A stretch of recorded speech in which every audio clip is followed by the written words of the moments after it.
Hola, ¿cómo están? Bienvenidas, bienvenidos a una conversación más en Libros y Biblioteca. Lo primero que quiero hacer es agradecer a Marcelo Segura, que fue la persona que me recomendó esta conversación. Así que lo primero es eh, también hacer ese reconocimiento porque en realidad también la lectura se hace entre lo que nos recomiendan los amigos. Así que, este es un caso. En mis manos está el libro Siembra de cristal de Consuelo Ferrer Durán, editado por Overol. Consuelo Ferrer Durán nació en Chillán en 1993, dice aquí, es periodista y tejedora, vamos a conversar de eso también, es editora de la revista La Raza Cómica, también vamos a conversar de eso, y una de las creadoras del podcast Club del Duelo, y este es su primer libro. Entonces, sin más, pasemos a conversar e invitemos a pasar a Consuelo Ferrer.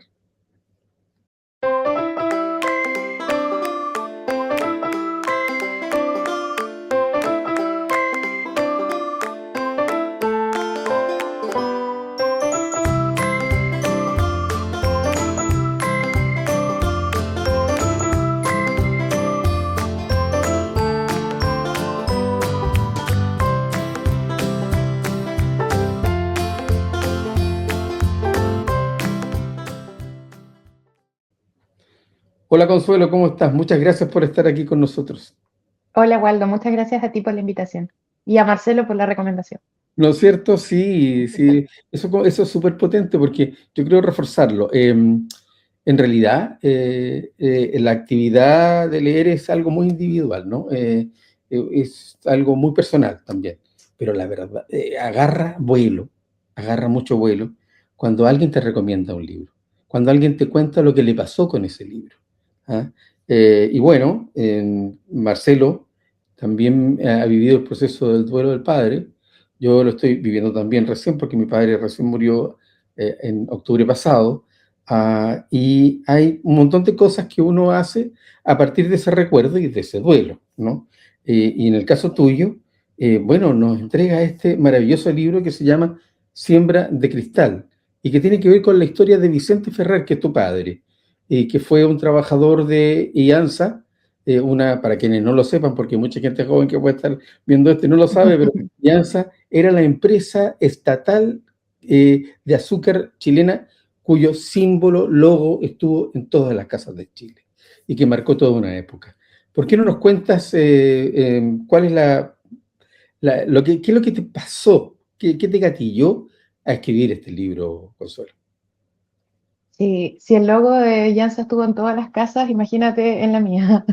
Yo crecí al alero de la Jansa toda la vida y yo creo que me costó años darme cuenta de que eso no era tan común, digamos, como que era una excentricidad esto de que tu papá trabajara toda la vida en el mismo lugar.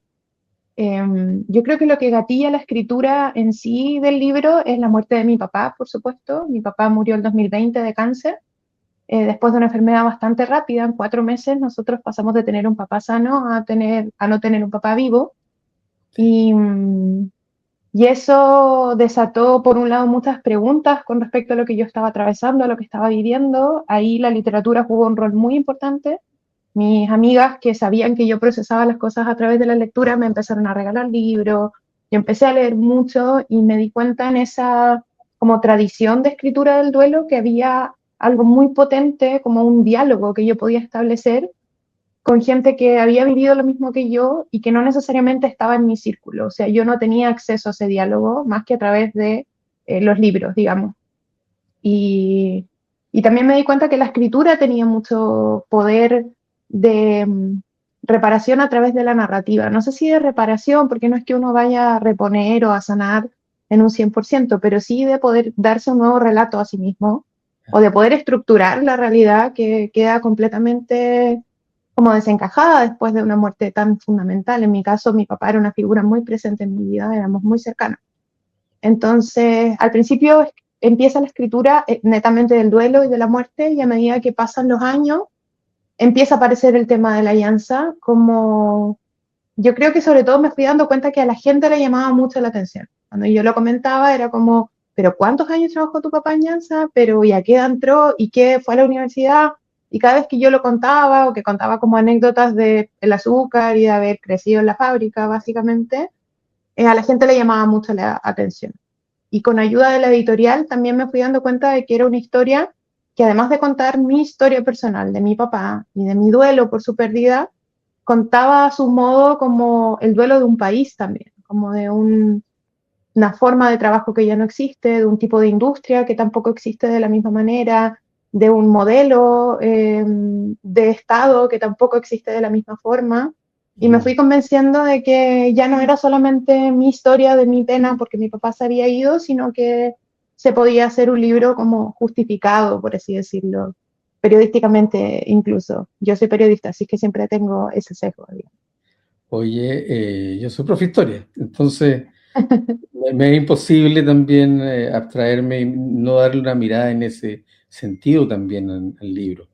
Y ahí se transforma en crónica, se transforma en testimonio, eh, y en una fuente que quizás es poco habitual encontrar yo creo que se va a dar con más posibilidades en el tiempo, pero en realidad, generalmente cuando se habla de historia económica y social, se va a los números, ¿ah? A las inversiones, Claro. a la producción, en fin.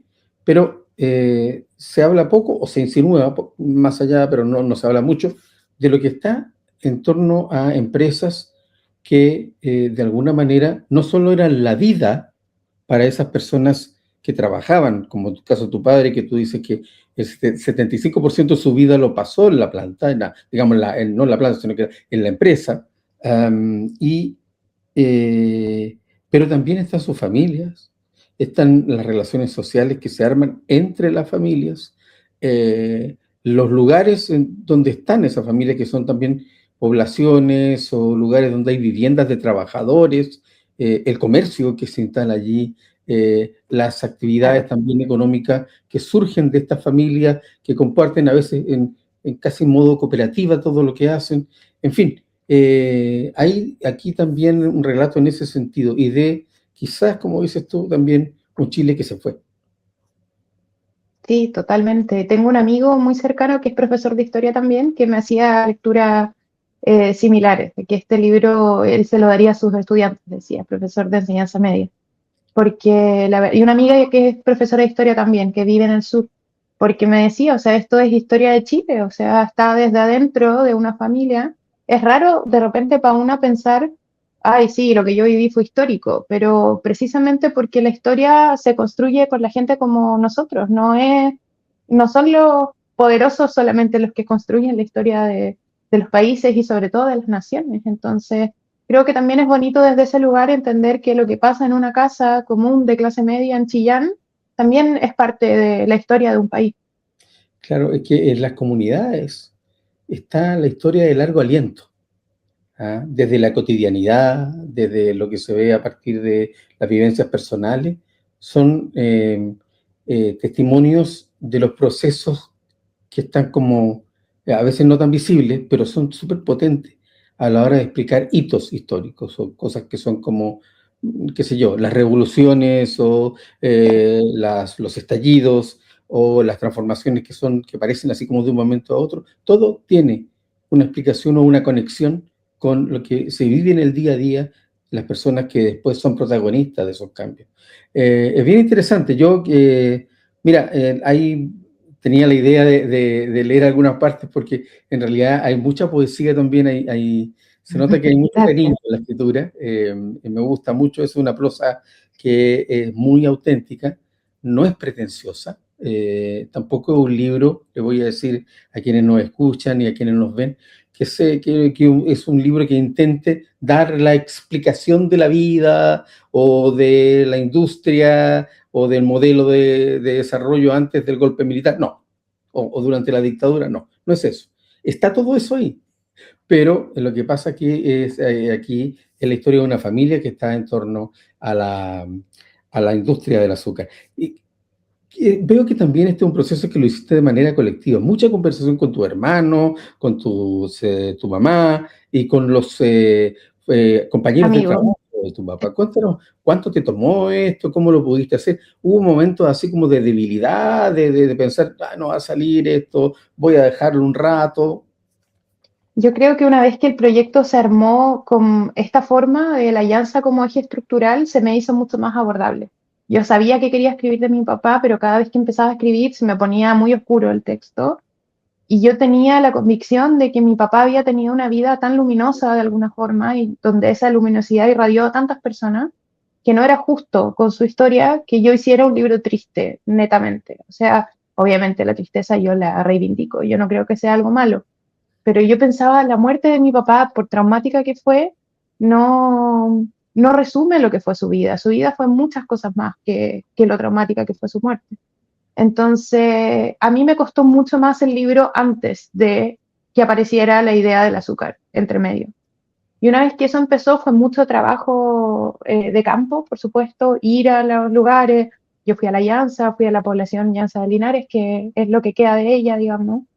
Entrevisté amigos de mi papá, obviamente gente de mi familia, archivos antiguos que yo tenía de mi papá, videos, fotos, pero eso también es mi trabajo, lo digo como con mucha responsabilidad, nunca me pareció inabordable porque eso era algo que yo sí sabía hacer, o sea, contar una historia, lo aprendí en la universidad, es lo que me gusta hacer, sé tratar con fuentes, sé convertir una entrevista en un texto, pero lo que me costaba más era pensar en hacer un libro como abstracto para hablar del duelo de mi papá. Pero una vez que apareció una historia y apareció material bibliográfico y apareció fuentes humanas a las que acceder, yo dije, bueno, me voy a demorar, pero lo voy a hacer. O sea, no es algo que me parezca imposible o que yo no sepa hacer. Y yo creo que fue como un año intenso de trabajo de hacer entrevistas, ir a lugares, revisar textos. Y yo me tomé un mes en febrero del año pasado, porque yo trabajo en la Universidad de Chile, por lo tanto tengo receso universitario en febrero. Y ese mes me fui a Coquecura, que hay hartos textos que están situados en ese momento porque fue cuando más escribí, digamos. Y dije, ya, tengo todo esto organizado en carpeta, los audios se me tienen que convertir en palabras y tenía un Excel como con cada texto que quería hacer. Y en la mañana, como ya, hoy día tengo que sacar el de la Pascua de Resurrección, por ejemplo. Iba a revisar el video, esto, todo. Ahora el de las huelgas de la Llanza. Y así día con día y el trabajo grueso de escribir fue un mes, pero de recolectar la información te diría que fue desde antes de que mi papá muriera, si lo piensan, porque la entrevista que yo le hice a mi papá fue el 2018, que fue 2 años antes de que mi papá falleciera. ¿Y cuando le hiciste esa entrevista ya pensabas en algo así? No, para nada. O sea, yo siempre he tenido esta como obsesión, por decirlo de alguna manera, de que las historias se pierdan. Y yo sabía que mi papá tenía una historia. Lo supe desde chica, como siempre entendí que no era normal esto que le había pasado a él y siempre trataba de sacar la información y cuando él me contaba yo me daba cuenta que se me olvidaba. Entonces en esa ocasión que estábamos conversando en una sobremesa y yo ya estaba estudiando, de hecho ya era periodista, ya tenía el recurso de la grabación y dije como lo voy a grabar, pero ni siquiera le avisé porque dije esto no lo voy a usar más que para la historia familiar, para que nosotros el día de mañana nos acordemos cómo fue que el papá entró a la llanza. Y, y claro, no pensé usarlo. Yo me encontré con ese audio un mes después de que mi papá murió, por casualidad. Y dije, ¿verdad que lo había entrevistado para la llanza? Fue muy emocionante volver a escuchar su voz y me felicito a la Consuelo del pasado por haberlo hecho porque realmente era un testimonio que valía la pena tener registrado. Qué bueno, ¿has tenido oportunidad también de hablar con lectores sobre su experiencia de leer el libro? Sí, de hecho el libro salió, la primera aparición que tuvo fue a través de Pasaporte Literario, y Pasaporte Literario tiene un club de lectura a fin de mes, donde me invitaron. Entonces estuvimos ahí con los editores de Overol, con la Dani y Andrés, conversando directamente con los primeros lectores del texto que lo recibieron antes. Bueno, los primeros fueron mi mamá, mi hermana, Claro. que también hicieron sus comentarios y tuvieron cierto poder de edición. Y lo otro que a mí me gusta mucho es ir revisando como las reseñas que quedan en Goodreads, en esta plataforma donde la gente marca Sí, sus lecturas, que me parece que son bien, eh, horizontales, no es tan jerárquico, digamos. Cualquier persona que lea un libro lo puede poner, no es necesario que sea un columnista en un medio. Y es bonito, no todo el mundo le gusta y está bien, o sea, es una propuesta y hay gente que lo que le gusta es exactamente lo que no le gusta a otra A persona, lo otro. pero es parte de que el libro tenga vida, digamos. Y para mí lo más bonito en la lectura ha sido descubrir que hay harta gente que tuvo papás así, papás cariñosos, papás presentes, papás muy ligados a su oficio, que las vidas de sus familias se marcaron por ese oficio, papás que trabajaban en el ferrocarril, haciendo cemento, diferentes formas de ser un papá trabajador y sin por eso ser un papá ausente.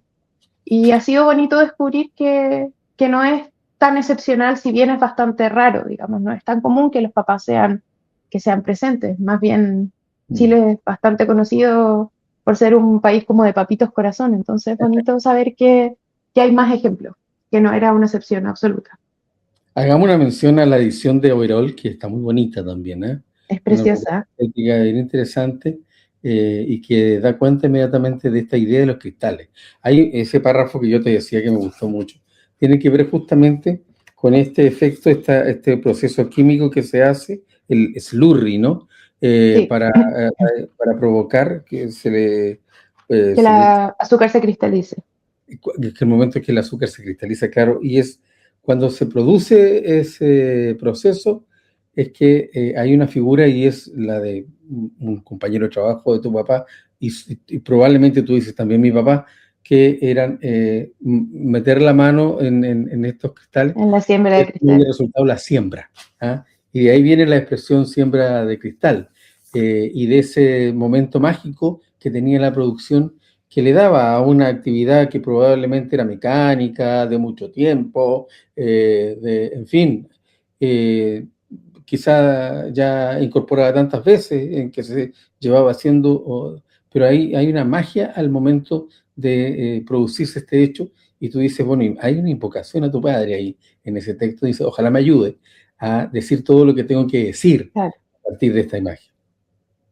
Claro, eso, ayer nomás conversaba con una chica que me entrevistó para un podcast y yo le decía que el 100% del trabajo poético figurativo del libro es mío, digamos, mi papá no colabora en nada con esa labor, porque mi padre, yo quería que eso se transmitiera en el libro. Mi papá era un hombre muy simple, era un hijo de su época, era muy profundo, sí, era una persona muy reflexiva, no era de sentarse a dar sus opiniones todo el tiempo, pero cuando uno enganchaba en conversación profunda con él, mi papá era una persona muy profunda. Pero él era lo que yo digo ahí, es lo que había sido toda su vida, que era un trabajador azucarero, digamos. O sea, él era una persona que iba a hacer su trabajo, no lo veía con mayor poesía, ni le buscaba analogías ocultas, ni metáforas, ni nada. Y de repente cuando pasa tiempo entre la muerte y el duelo y el momento que uno está viviendo del duelo, uno tiende como a mitificar quizás un poco la figura. Y por eso a mí me sirvió mucho tener ese audio, porque era volver a mi papá real, digamos, no al papá de mis recuerdos, que yo digo como que me empiezo a poner nerviosa escuchando el audio, porque yo digo, ya, acá está, acá viene la gran frase que yo voy a poder cerrar el libro con esta frase. Y le pregunto, porque obviamente yo en la entrevista también estaba buscando que él fuera más figurativo, y le digo, ¿y qué sientes tú cuando ves el azúcar tan blanca? ¿Cómo te sientes orgulloso? ¿Qué es lo que tú sientes? O sea, imagínate, llevabas 60 años haciendo lo mismo, ¿cómo no iba a tener una reflexión al respecto? Y mi papá me dice como, no, o sea, es que tiene que quedar blanca porque tiene que cumplir los números, como una visión totalmente simple de lo que era su trabajo. Entonces, claro, también creo que es bonito que el significado se lo demos nosotros, la connotación, o sea, creo que es distinto cuando alguien siente que está haciendo un trabajo muy importante a cuando alguien siente que está cumpliendo con su labor y luego uno lo mira y dice, vaya, qué importante era que esa persona pusiera como ese ladrillo, digamos. Oye, ¿qué es esto de tejedora? ¿Por qué lo pones Tejo, como la definición de tu vida y es periodista y sí, tejedora? sí. Soy militante del tejido, es una herencia familiar por el otro lado, por el lado de mi mamá. Mi abuela fue una gran tejedora, mi madrina, que es mi tía, es tejedora también, mi mamá también, ella fue la que me enseñó a tejer a los 8 o 7 años, por ahí. Y si bien yo tejí desde muy chica, nunca me dediqué al tejido, tejía los inviernos como de mona, digamos, porque mi mamá estaba tejiendo y yo me sentaba a tejer con ella. Pero en el minuto en que mi papá se enfermó y empezó la pandemia, o sea, cuando se agravó, digamos, empecé a pensar que quizás era hora de hacer un chaleco, porque yo estaba con mi mamá y me podía enseñar las formas del tejido más allá del proceso del tejido. Y ese primer chaleco que tejí fue desde que mi papá grabó hasta que lo enterramos y volvimos a Santiago y yo lo terminé.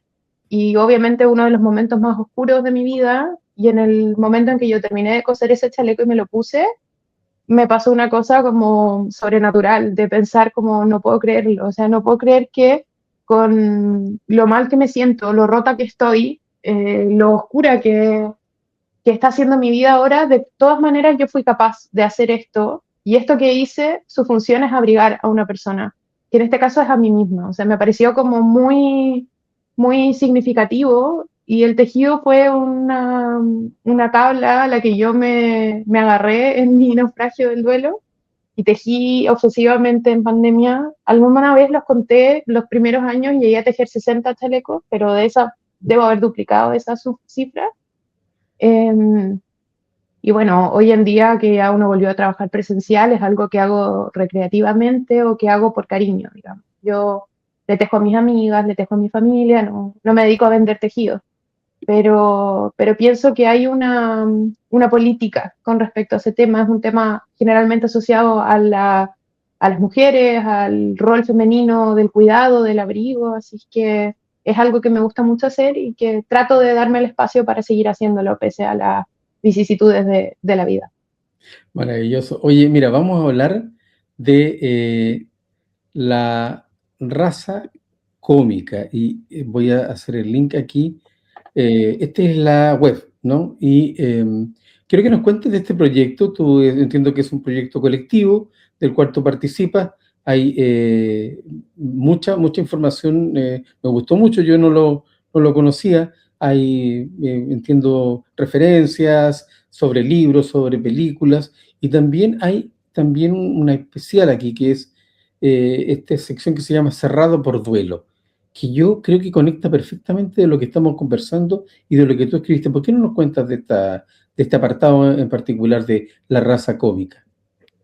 Bueno, resumidamente, La Raza es un proyecto al que yo me sumé recientemente, hace un par de años, pero ya tiene 10 años de existencia.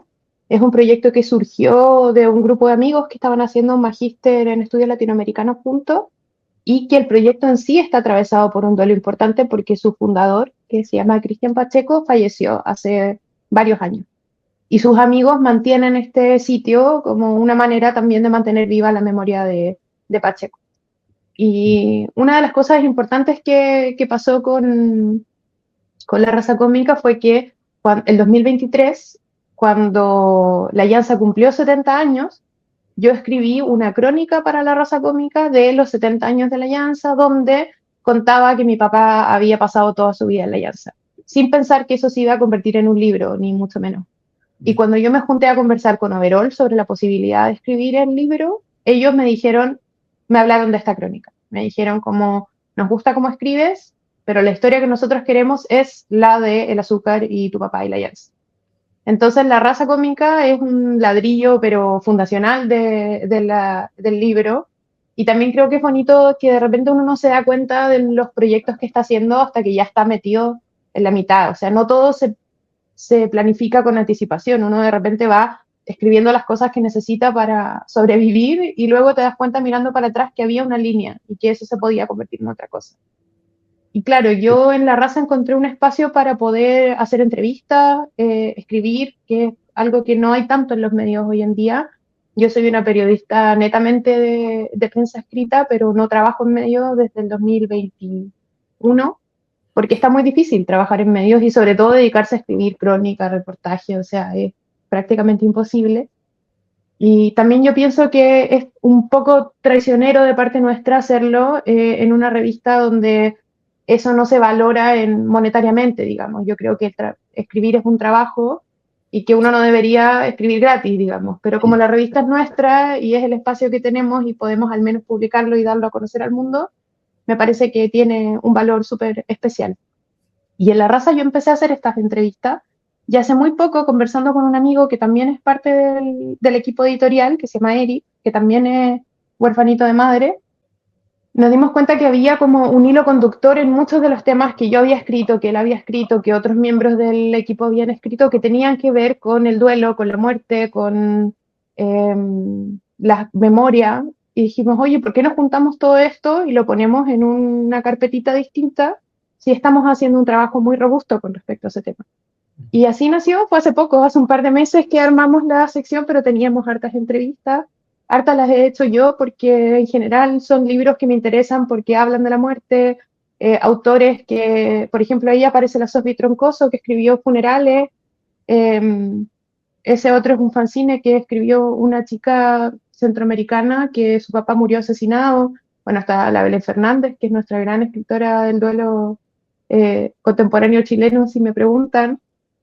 Eh, y también yo el tema del duelo lo abordo en el podcast que está mencionado en el libro en la portada, que es un podcast que hacemos con el Centro Cultural de España y su radio inventada con mi mejor amiga, que se llama Daniela Riquelme, donde invitamos a personas a conversar sobre sus duelos de una manera bien, como lo que yo decía, que al principio yo no había tenido este diálogo con personas y que lo encontré en el en la literatura tratamos de ponerlo en un espacio que fuera radial, para que la gente lo pudiera escuchar también.